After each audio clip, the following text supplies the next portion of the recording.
Hello friends, welcome back to my channel. If you're new here, my name is Kat, and today we're talking about my 2024 reading stats.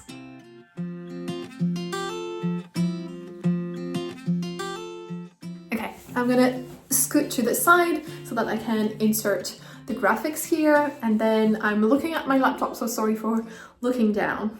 So in 2024, I read 70 books and I've recorded 7 DNF, but to be honest, I don't always record them because if I've just listened to the beginning and really didn't feel it, like I will not really talk about it or record it. So that was the case, I know, at the end of the year. So there were more than 7, but those are the ones that I recorded. In terms of books read per month, definitely May and August are my most successful months. May I was on vacation in Spain. I had a lot of time for reading. I was really trying to recharge and take it slow and enjoy. So that's why I read 13 books that month, which is my record. And then in August, I was traveling quite a bit. I went to London and Stockholm. So again, I had a lot of time on trains and planes to read, which was again a very successful month with 11 books read. My lowest months are February and September with 2 books. Okay, this one is a bit painful. Those are the books I acquired in 2024 and they come up to a total of 112, which is a lot more than I anticipated, and I feel a bit uncomfortable with that number, to be honest, because it's a lot more than what I was able to read.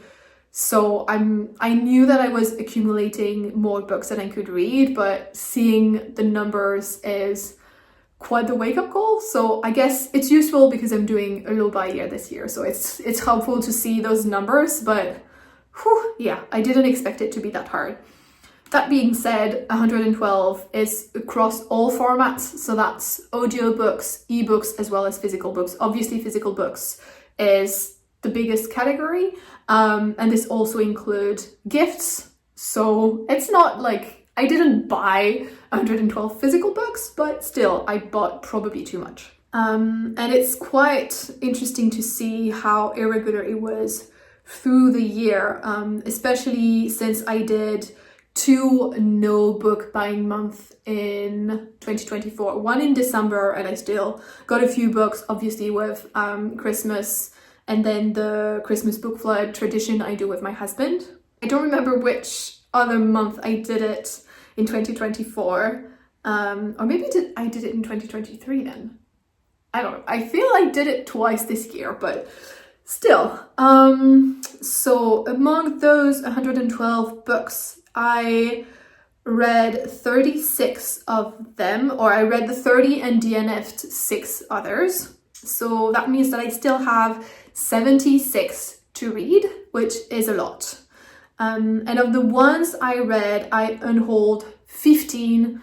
It's also a very eye-opening number because it means that almost half of the books that I've hauled and read this year, I ended up getting rid of. So I didn't love them enough to keep them, which is not a very good success rate. So again, another reason why I need to be more intentional with the books that I bring forward into my life. Moving on to where I got my books from. So the bright pink bars on the graph are from 2024, and then the muted pink is for 2023. So we have something to compare against.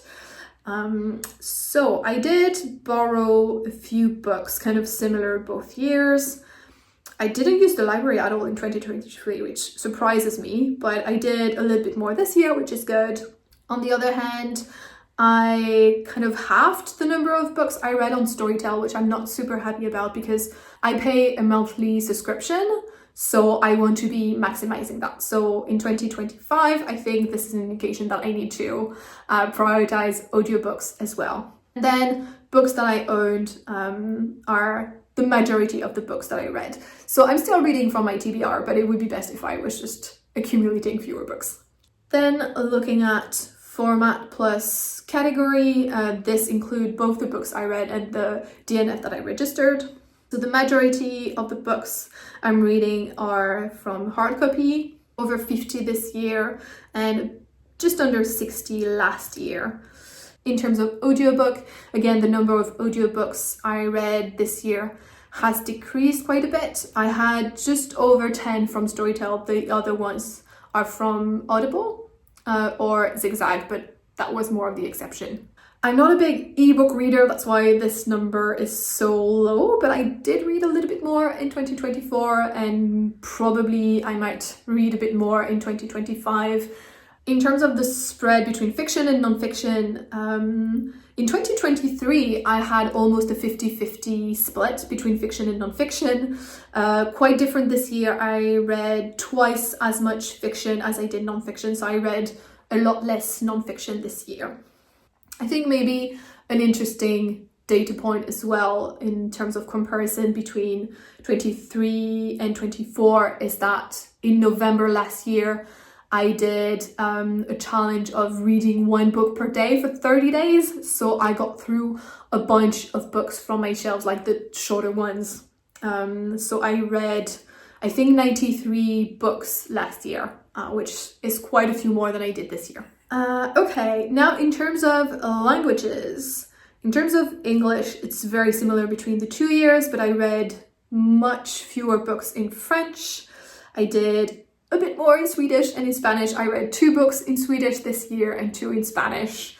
And the Swedish ones I both read in December, trying to catch up because I was not happy with the idea of not having read anything in Swedish. 2025, I'm hoping to up those numbers a little bit and practice my languages a bit more. Okay, now in terms of my top books of 2024, I have a top 3 for nonfiction. Number 3 is Knife from Salman Rushdie, which is a memoir about the attempted murder against him and kind of the healing process that ensued. It was a very hard-hitting, very difficult read, but also very emotional. Like I really appreciated this book. It really moved me.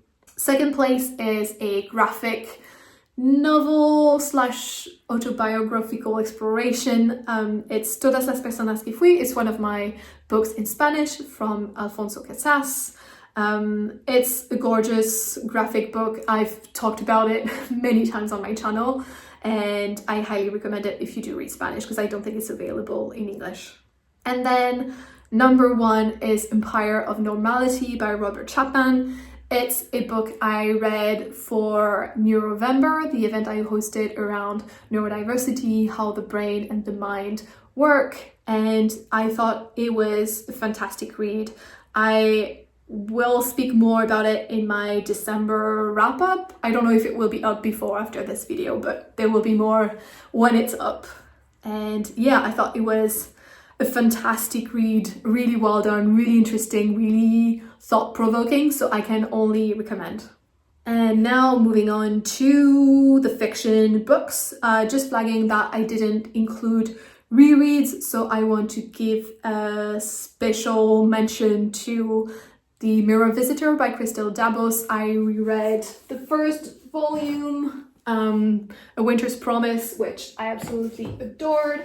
And I also reread, I think it's further up on my shelf so I can't grab it, Comme un oiseau dans un bocal, which is also a graphic novel about 2 characters who have high intellectual potential. So it's a book about neurodivergence that I absolutely love as well. So those are the 2 rereads that I didn't include in my top 3, but deserve a mention. All right, so my top 3, we have Circe by Madeline Miller in 3rd place. This is a Greek retelling. The prose is absolutely stunning. This was the first Madeline Miller book that I read. It was my top book for the Meteor Freakout tag, so it's still in a very good place and I really liked it. I also read The Song of Achilles by the same author, but I didn't gel with it as well as this one. This one I liked the feminist angle, and again I think the prose was even better. This is her 2nd book, so I think she has improved as a writer as well. Second place is The Bees by Lane Paul. This is also a book I read for November. This event was really a success. I'm very happy with all the reading I did. And it's a dystopian science fiction novel that is set in a beehive. So we are following a Flora 717, who is a sanitation bee, but she has some special abilities and physical characteristics that are opening doors to her that would not normally be available. It was really surprising, nothing like anything else I've read, and I really enjoyed it.